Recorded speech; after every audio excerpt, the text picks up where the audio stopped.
When I think of classical Frank Gehry, what I think of is motion, movement. When modernism started to fail because it lost its humanity, and it is what built most of our cities around the world, and they're sort of lifeless and cold, architects went back to history and tried to find the roots to see where they lost the humanity.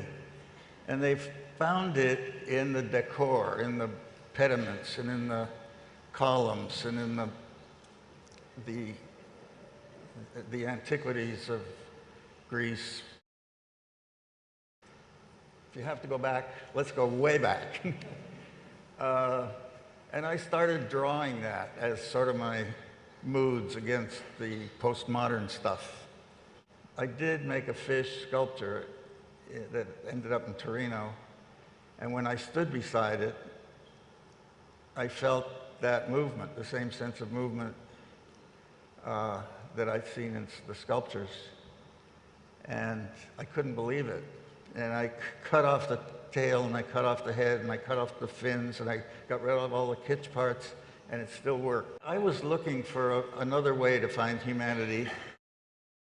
I started Bilbao. It was the program was a museum, a contemporary art museum. So we started from the inside and developed a relationship to the site, there's a bridge, there's a 19th century city, there's a river. I really thought there was a very tight budget. It was $100 million for 300 and some thousand square feet. So it was, in American dollars, it was $300 a square foot, which was tight for a building like that. That building wouldn't make sense anywhere else but there. I picked titanium for the exterior because to do those shapes, I found in earlier work, the only way I could do them economically was to use metal. And the technique of metal roofing goes back hundreds of years. You see copper and lead copper roofs all over Italy. And so I adopted that language, and I wanted to pick a metal that would resonate with the light in Bilbao, which was where it rains probably half the year.